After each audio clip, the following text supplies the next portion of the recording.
as we kind of jump into this series again, Caleb mentioned it. It's Christmas, right? It's December. Let me be the first to say Merry Christmas, maybe for some of you. Okay, Merry Christmas to you. There's no bones about it, right? I hate winter, absolutely despise winter. Okay, but I love Christmas. I love Christmas. I love all the kind of the sounds. I like when you go in stores and there's Christmas music. I like all the look. I like all the lights and the decoration. I love the whole thing. Let's be candid. I like getting gifts, okay? I like giving too. I really like giving. I sometimes miss the mark on something though, but I really like giving. I mean, who doesn't really? I mean, if you're kind of playing this card of like, oh, I'm not really one who likes to get gifts, that's just weird. That's just weird. There's something flawed and broken about that. We like receiving, you know. We're like God when we're givers, but we're like God when we're receivers too. He's receiving our praise and our adoration all the time, right? And so I love Christmas. There's this thing about Christmas at times that it can feel real cozy, you know, kind of you just start to picture a little fireplace, you know, and kind of some warmth, and maybe you're settling in, especially kind of in our northern Christmas experience, right? You start to feel that a little bit. And it's like, maybe you just kind of picture, like if you thought about this fireplace here, maybe you just kind of think, oh man, imagine one day maybe in your house you're going to walk out and you're going to put stockings around that somewhere or something. And maybe you could even begin to think like, oh, like where would I want a tree? Do I want the tree like next to a fireplace so I can see them both at the same time? Do I really wish in an ideal world it could be on another side of the room? Like I want to sit next to one and see like, what is it, right? It can just start to feel really cozy, and that's a great thing. Like I love that, and Christmas can have all of this positive to it. And yet at the same time, I completely understand and completely acknowledge that for some of you, maybe your history has been cozy and comfortable and great Christmas, but this year's very different for you. For some of you, it's your first Christmas without a loved one, without a parent that's passed away, maybe without a child that's passed away. And you're still processing how you're even going to navigate Christmas. And already you feel all sorts of different emotions, and all of them understandable. For some of you, it's your first Christmas single again, and the pain, and the disruption of divorce is still really fresh. You're not even sure what you'd think about all of this and what it will be like, and it's not how you imagined it. And maybe it's your parents that in the past year have gotten divorced, and you're not sure what to do with that, and you're not sure like what's it going to be like to be with one parent this part of Christmas and the other parent this part of Christmas, and how am I supposed to even feel about that? And there's just a lot, and it doesn't feel as, you know, maybe as cozy and as comfortable and as fun as it has. For some of you, maybe you're navigating Christmas this year, at least this part of Christmas, with a really unexpected job loss. You didn't see it coming. You didn't know what was really happening, and now all of a sudden you find yourself here. It's like, oh, that's different. We were going to do this, and now maybe we need to do this, and now what do I do with all of that? Christmas, it can be cozy. I want you to have great memories this Christmas and make great memories. It's a gift. I love Christmas. But it can also come with some heartache. The other thing about Christmas that I really like, and this is the reason we can acknowledge that Christmas can be good and it can be hard at the same time, is that if we look at the original Christmas story, the original events surrounding Christmas, the birth of Jesus, which this incredible reality of Jesus loving us enough to come and get us, right? I mean, that's Christmas. It's Jesus like saying, okay, here I come. Like, I'm coming to get you. I love you enough. I'm coming to get you. I mean, that's incredible, right? And yet the Christmas story, if we look at it honestly, has an enormous amount of conflict in it. The events and the people, the timing, the birth of Jesus and all that leads up to it, the moment of his birth, the moments after his birth, it is loaded with conflict. And we oftentimes maybe don't want to see that because there's some comfort in, oh, there was a baby wrapped in swaddling clothes in a manger. It's great, right? Who doesn't love that? And it's true, Jesus was that, right? There is a manger, right? There is a trip on a donkey. There is, all of that's true. But all of that takes place in the midst of unbelievable conflict. And maybe on occasion we miss a lot of what Christmas has to offer because we've polished the story. We've taken the rough edges out and made it all cozy and all comfortable. And what if we're missing some of the magnitude of Jesus actually coming? What if we're missing some of the depth and the meaning, some of the unseen sacrifice of Jesus coming to us because we've made it too pristine? When the reality is, the birth of Jesus is surrounded by, impacted by, shaped by conflict. And just maybe over the next few weeks, as we have some of these conversations about this reality of conflict around the birth of Jesus, maybe what we will find is that it helps us in some of our conflicts. It helps us in some of our internal conflicts or our life conflicts or even our spiritual conflicts. And what are we doing with Jesus? And where is Jesus in a certain moment? Where is Jesus in my addiction? Where is Jesus in my loss? Where is Jesus in my sense of overwhelm? Maybe we'll find some of the answers to that in the conflict of Jesus. So this morning, I want to take you to a passage of your Bible that you might not often associate with Christmas, but it's Revelation chapter 12. So the last letter in your Bible is the letter called Revelation. It's written by a guy named John, and here's what you got to know about Revelation. It a lot of times gets associated with all this information about the end of time and how the world's going to end and all that kind of stuff, and some of that's in there, but it's really unbelievably secondary. Revelation is, and this is how Jesus describes it himself, revelation is the revelation of Jesus. It's Jesus revealing himself. It's not Jesus saying, hey, let me give you some dates and events so you can play bingo on a calendar to try and figure out when I'm coming back. Right? That's just not really his interest. What Jesus does, and Jesus, again, he says this at the very beginning, he says, this is a revelation of me. It's a revelation of Jesus, by Jesus, about Jesus. And he gives this revelation to one of his early followers, John, and John and him had a very close relationship. And John's been exiled, and he gets this like sequence of visions that really pull together to form one big revelation of who Jesus is. And in Revelation chapter 12, we actually encounter the story of Christmas, which is a reminder that Revelation just isn't always about trying to guess the end of time. Like, Jesus is actually pointing backwards to help us see something about now. He's pointing backwards to help us see something about now. And here's what you got to know about Revelation 12 right off the bat. Revelation 12 is a war. It is an all-out, flat-out war. Revelation 12 is a war. It's not a fireplace, hang your stocking version of the Christmas story. It is a war.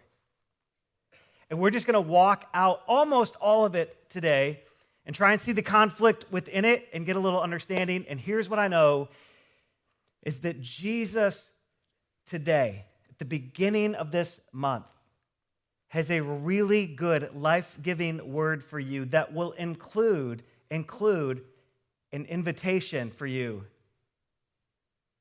an invitation for us to see the conflict and then experience some of the good that could come from the conflict. Revelation chapter 12, verse 1. Here, let's just start reading this thing out. It says, there's a great sign. Again, this is this revelation, this vision that John is getting, and he's writing it as fast as he can. A great sign appeared in heaven. A woman clothed with the sun, with the moon under her feet. That's going to be Mary. And really, Jesus is painting this symbol of Mary, right? With the moon under her feet and a crown of 12 stars on her head. She was pregnant and cried out in pain as she was about to give birth. I've never experienced that, but I understand that's common. Okay, so far we're good, right? Then another sign appeared in heaven.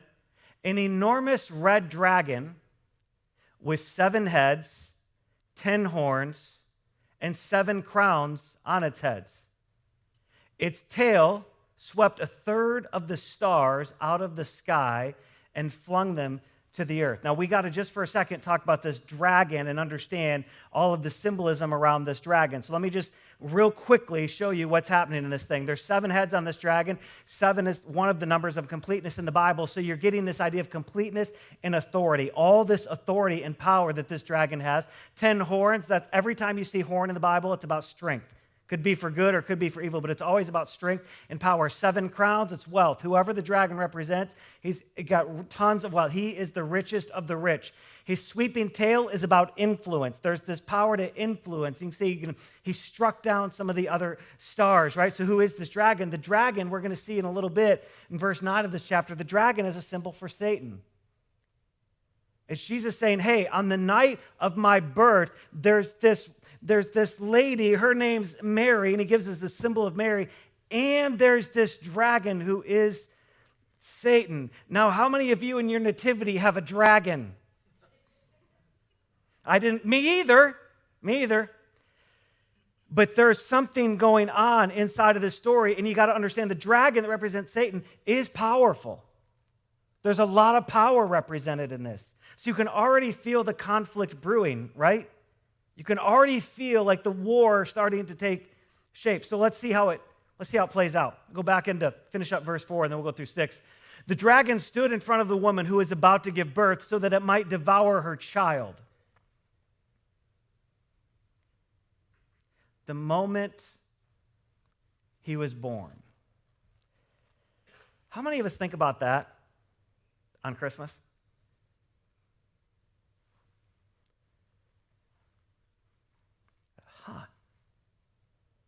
When Jesus was born,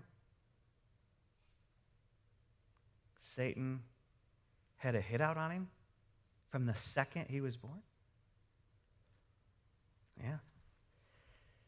She gave birth to a son, a male child, who will rule the nations with an iron scepter, and her child was snatched up to God and to his throne. The woman fled into the wilderness to a place prepared for her by God where she might be taken care of for 1,260 days. Now, we can't get into all of that, but let me tell you 2 things just so we can see it. The male child, well, that's Jesus. The male child is Jesus, the Messiah, and he's the only one in the story that isn't communicated about with symbolism because he is this reality. He is the chief among all realities. Is Satan real? You bet. But Jesus like, yeah, but he's less than me, so I'm going to describe him with symbols. Is Mary great? Of course she is. But she's not Jesus. She's not the Messiah. She's not the Savior. That's Jesus. So we've got this conflict in the male child. That's the Messiah, the Savior, the one that came to get us. And this dragon is Satan who begins trying to kill Jesus on Christmas. Now, I promise, I'm not trying to ruin Christmas for you. So hang on. But you got to understand the magnitude. On Christmas Eve, we're gonna sing Silent Night, and part of what I want you to remember when we sing Silent Night is it's one of the most theologically inaccurate songs we ever sing in church. This does not sound silent, does it? It's dark. It's violent. It's plotting. It's good against evil. Right?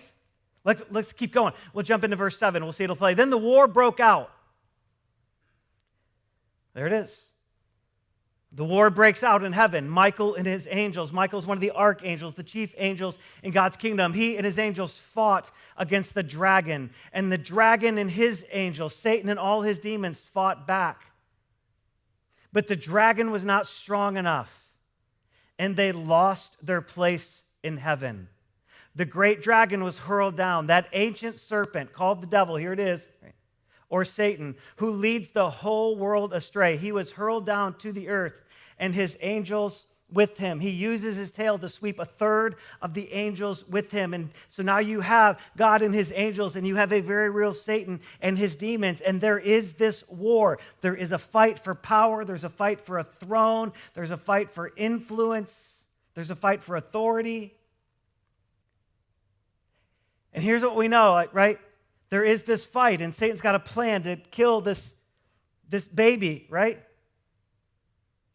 And There was a war in heaven that night, and it was won by an event on earth. There is a war. And God wins it through the birth of Jesus by saying, I will get my son to the world, and he will be a savior. You and I get Christmas because God won a war that night. You and I get cozy. You and I get stockings and trees and whatever your thing is and we get that. Because Jesus was so determined to come and get us. And his Father was so determined to get him to earth that they won a war that night. Won a war. So what's the outcome of that war? Like, wins are not always necessarily as clear as they might seem. So what happens? What's the outcome? Let's look at verse 10. We'll jump back into this passage. It says, then I heard, again, this is John, right? He's being spoken to by Jesus, given these pictures by Jesus. Then I heard a loud voice in heaven say, now have come the salvation and the power and the kingdom of our God and the authority of his Messiah. For the accuser, he's talking about Satan here, of our brothers and sisters, of Jesus' followers around the world, who accuses them before our God day and night, he has been hurled down. Is that win again? Let's look at verse 11. They triumphed. These followers of Jesus, they triumphed, or you could use the word overcome, like they go from beaten down to overcoming. They triumphed over him by the blood of the Lamb and by the word of their testimony. And they did not love their lives so much as to shrink back from it.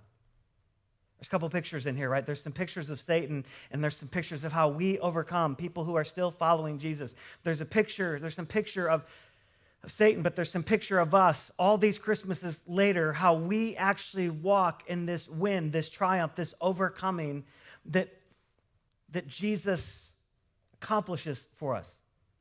Let's talk about Satan real quick. Let's notice the three things that were said about him. Number one, he's an accuser. He accuses brothers and sisters. He accuses followers of Jesus, like to themselves and before God. And so a couple of things are happening there, right?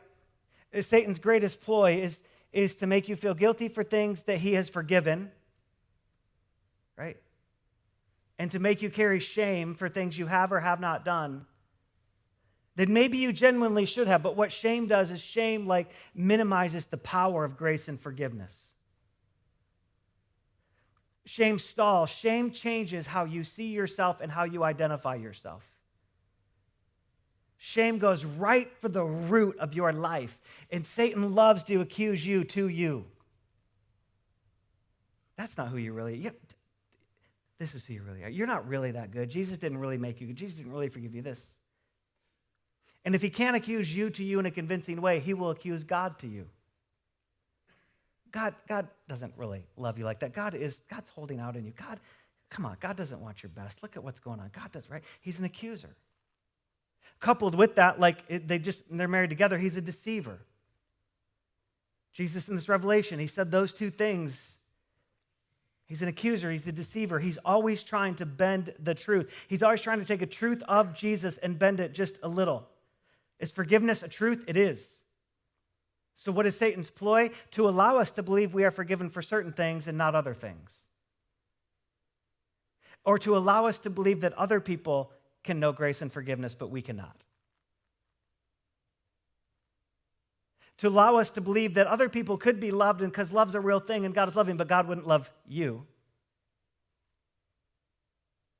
If I took a poll, I bet almost all of us at some point in our life have been very convinced, in fact, more convinced of God's love for somebody else than we are for God's love for us. Where does that come from? It comes from a deceiver. Satan's a deceiver. He's always bending the truth in some way. And then the last thing, the most candid thing, and this is why we understand this, it's a battle, is he's seeking to kill. That's his goal. He wants to kill, right? We talk about this all the time. He came to steal, kill, and destroy. He wants to destroy your life. He wanted to destroy the mission of Jesus by killing Jesus, and because he failed, he will not. Listen, he is not just trying to seek to destroy some neat and good things in your life. He is trying to destroy the mission of Jesus in and through your life. You're way more valuable than some good and nice things that God might give you. And so here comes Satan, like, I will destroy those people. I will destroy them.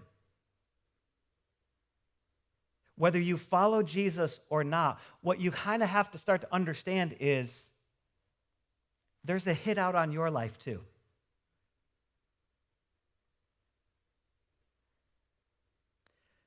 Just like there was Jesus on Christmas night, there is on yours today.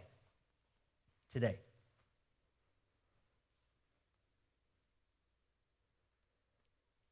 And yet, Jesus, to John, same revelation says, but wait, you can triumph. You can overcome this thing. And he plays out some ways, just like there are some ways that he says, hey, this is where Satan's working against us. Let me tell you how you can overcome. So let's just play this out. The first one, we actually get to overcome by the blood of the Lamb. There is a legal deal that is done with Jesus coming to earth. And you're starting to, you get this point, right, to Easter. Like, we got these two big events, right? You get this point to Easter. Like, Jesus is going to shed his blood. He is going to pay for all the sin so that the enemy can't accuse you and say you're not forgiven. But no, wait. All I have to do is receive this Jesus, and I am forgiven. Then I am forgiven. That's what the truth would be. And you and I, we get to just always point back to this. When we feel guilt and shame for things that we know or have known before, that we have been forgiven in grace, we've repented. We said, look, I don't want that. I'm sorry that I would have caused God or Jesus pain in that. And we see that forgiveness, the enemy's like, no, actually, you're not really. That's not really. You're really still that thing you did. You're really, nope. See, there was a really legal payment in the spiritual realm, the blood of Jesus, that took all that away. That's all been paid for. You don't get to keep using that against me. That was already settled. There was a really significant war that took place to win this for me. And we overcome by understanding that and very connected to it, much like accuser and deceiver are connected. We overcome by our Jesus story, like the story of us with Jesus, the story of Jesus' salvation and his rescue, the story of Jesus giving us his Spirit. Listen, the story of Jesus giving us his Spirit, who is now greater in you than anything or anyone in the world. The Spirit of God in you is greater than the accuser, is greater than the deceiver, is greater than his plan to steal, kill, and destroy, is greater than your temptation, is greater than your addiction, is greater than your past sin or the sin you might commit in the future, is greater than whatever overwhelms you right now, is greater than your greatest success or your greatest failure, your greatest setback, is greater than your greatest insecurity. And we keep telling ourselves this Jesus story about the fullness of his salvation, the fullness of his healing, the depth of his desire for good in us, the depth of his desire to include us in his mission and what he's doing. We keep telling ourselves and others the story so that we keep pushing back the subtle deception that the enemy loves to creep in with. And listen to me. Those of you who have been around this thing a long time, listen to me. Listen. If your only Jesus story is 20 years ago, you're being deceived. Because Jesus' work in our lives doesn't stop at a moment of salvation where we receive this forgiveness by blood, and then that's kind of it, and then we figure it out on our own. This moment is the beginning. This story is forever. This past week, Jesus has been doing something in your life, for your life, through your life. In this moment, right now, just as much as there is a spiritual hit on your life from a very real enemy, there is Jesus writing some part of your story right now in this moment. There is no end to that story. What is the freshest thing? Look, it doesn't always have to be dramatic. What is the freshest story? What's the last time he encouraged you? The last time he gave you a nudge? The last time somebody else actually gave you something and it was really, they were just a vehicle of Jesus. They were just the messenger. They were, right? When's the last time that Jesus came through in the clutch for you and you were back against the wall? When's the last time?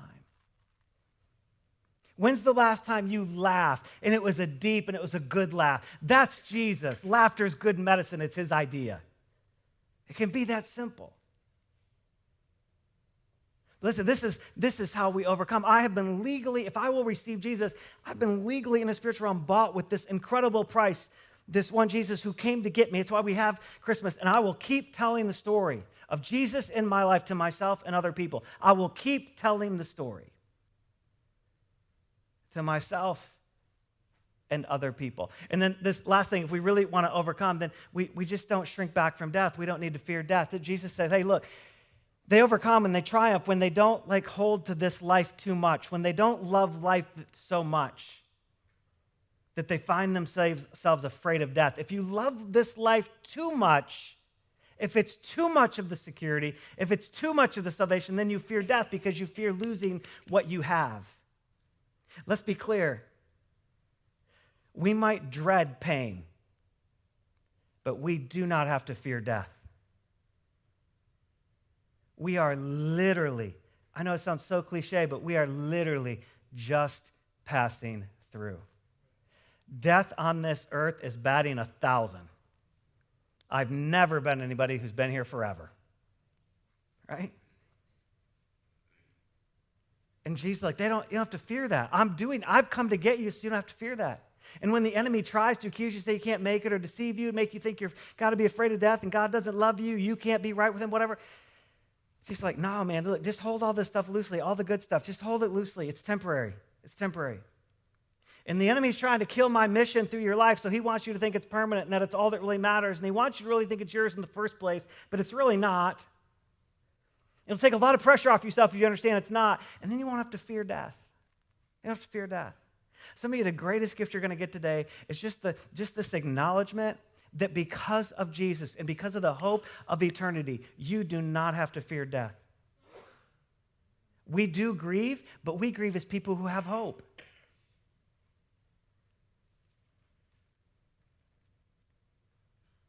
Listen, there was enough of a conflict at Christmas. There is enough of a battle won that you can overcome.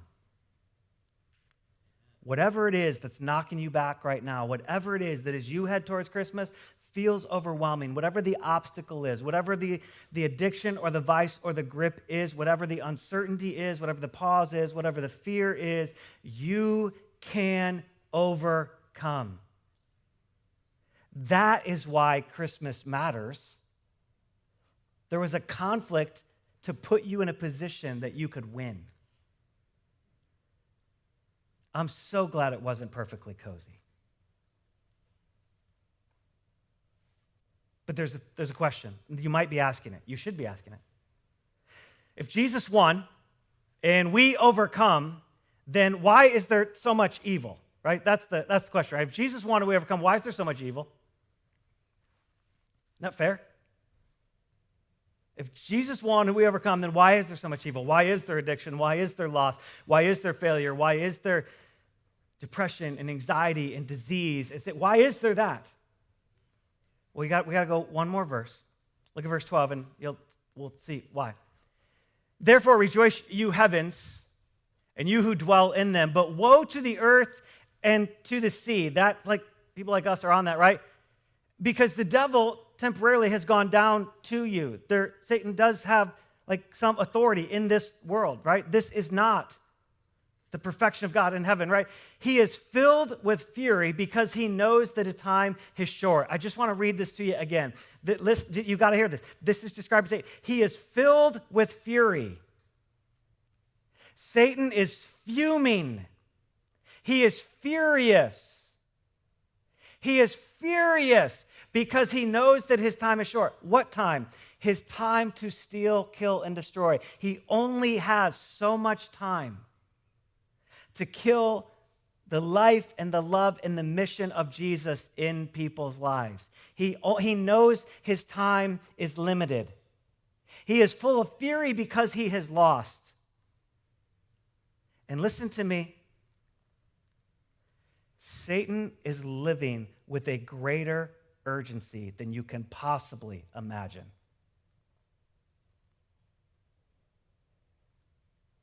He has more urgency than you can possibly imagine, faced in one direction: and it is limiting the kingdom of Jesus by killing the kingdom of Jesus in you.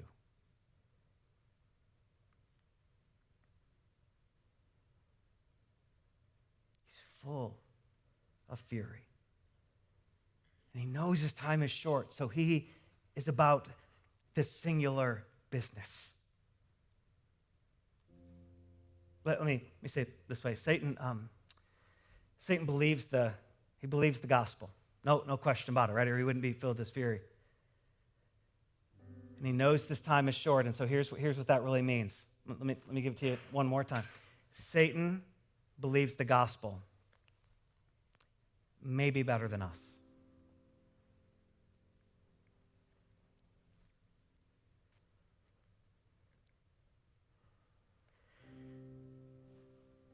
There's this incredible war of Christmas. And this war ends up in Satan being on the losing side. And the result of Satan, do you hear this? The result is that not that Satan becomes apathetic or tucks his tail and goes home. The loss actually inflames the fury.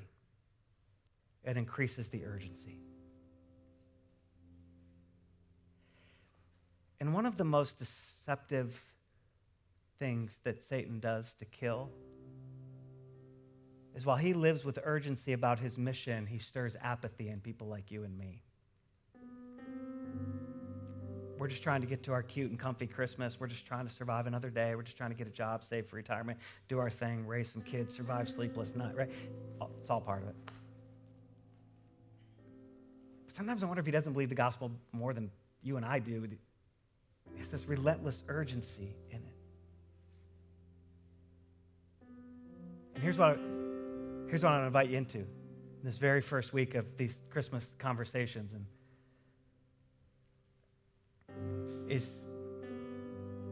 hey friends, there is a war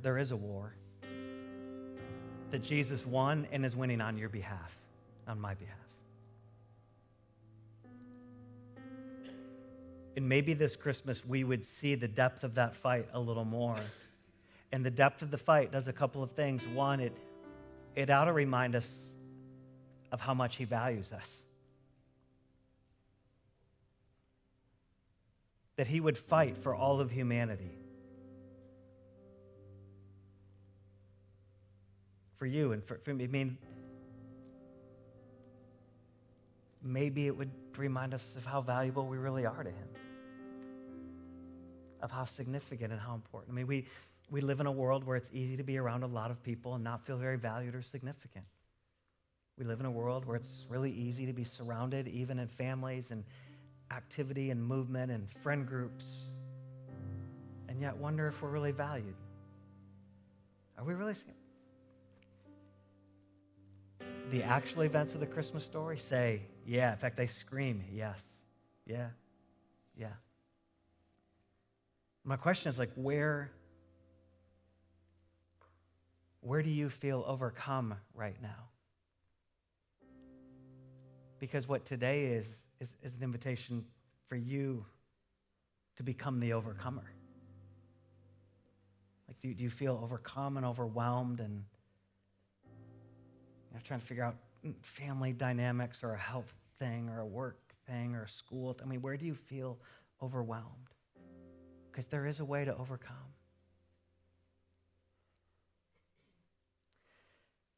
Well, over 20 years ago now, there were some friends of ours. We were all kind of newly married at the time, and they had moved furthest away. And this young couple, this new husband and wife, got a call middle of the night, like a 2 a.m. call. And those are never good, right? 2 a.m. call. And back here in Michigan, where we'd all been from, his mom and his sister had been tragically and brutally murdered in their home. And they get this wake-up call from hundreds of miles away, and they have to call siblings and everything else and start the trek home. And that's one of those things, that when it happens, it could ruin your life forever. It could stop you in your tracks.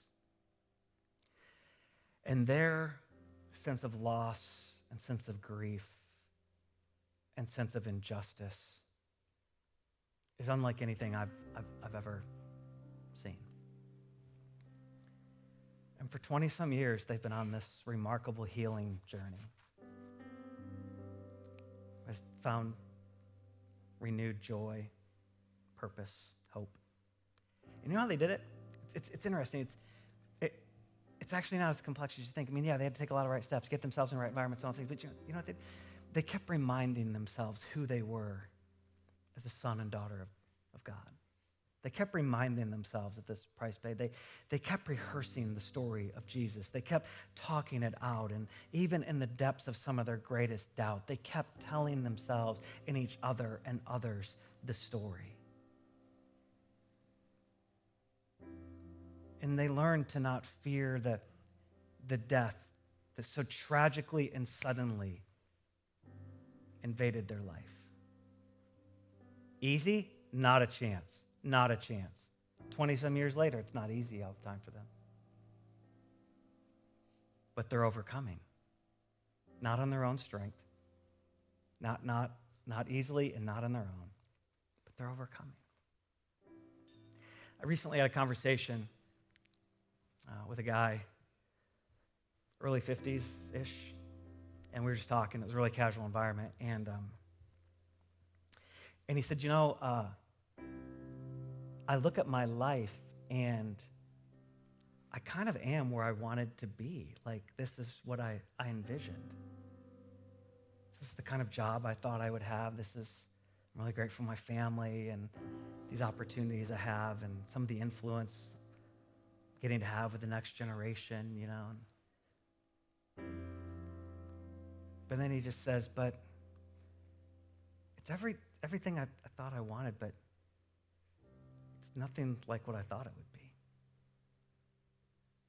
It's really good, but it's not satisfying. It's not satisfying. And I love the Lord, but I'm like, where am I? And he's on this journey, right? Of just saying, you know what? Maybe I put more stock than I thought in these things I was doing. Maybe I put more of my identity than I thought. Maybe I put more of my anchoredness than I thought. And so he's just coming back. You know how he's overcoming that? He's just coming back to, wait a minute. I have been brought with a price, and this is who I am. Even when I'm not feeling it exactly, this is who I am as a son of God. And this is my Jesus story. And I'm going to keep telling myself, not just my salvation story. He's been a follower of Jesus for a long time, but I'm going to keep telling my salvation story and the story of the ongoing work of Jesus in me over the past several years, and even in this moment, and even in this inner navigation of where I am right now. I'm just going to keep telling this. I'm going to keep telling the story. And he's finding himself this place where he's not afraid of losing all this. Not afraid of losing all of that. Because he's not really afraid of the end of the road anymore. He's overcoming. Several months ago, I had a conversation, 16, 17-year-old, and we're just talking about the dynamics of friendship and human relationship and how hard it can be at any age. Right? And the challenge was, I'm constantly in places where I have lots of fun, and lots of these people know me, and I know them, and they like it when I walk into a room, and I like it when they text. Or whatever. But I'm so unbelievably lonely. I don't really know that any of these people know me. I don't really know that any of them truly like me. I'm so unbelievably lonely. I got a chance to check back in recently and just listen. Like, hey, how's that going? What are you doing? And with very different words and shape. You know what they talked about? So they're just kind of remembering, God does love me and love me enough to send his son to give his life for me. one of their parents is just helping them constantly remember the work of Jesus in their life and tell the story to themselves. And to hold things loosely here. To hold things loosely here. And you know what? They're overcoming. They're overcoming. And the only reason, the reason those people, all three of those get to overcome, the only reason is because Jesus was willing to come and face a very violent war. He was willing to come and put everything on the line and enter the greatest conflict. You and I get the potential joy of Christmas because the first Christmas had conflict. Where do you feel overwhelmed? Where do you feel a little disheveled and disoriented?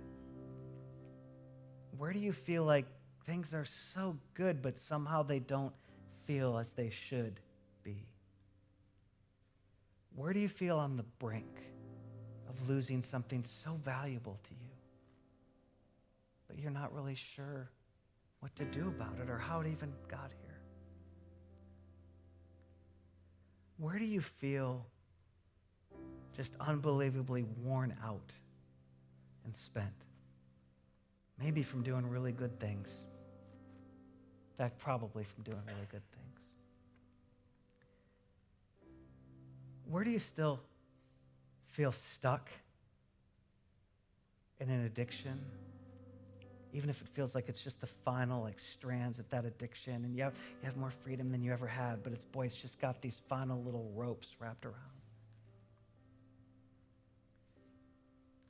Today, this day, the beginning of this Christmas season, you can overcome because Jesus has overcome for you. The blood of the Lamb applies to you. You have a Jesus story or can start one today. You don't have to be afraid of death. We're just passing through. It's okay. It's okay. But what if today you would make a move to run towards Jesus and say, please help me overcome the thing that feels like it's overcoming me right now. Please help me overcome the thing that feels like it's overcoming me right now. Jesus, please help me overcome the thing that feels like it's overcoming me right now.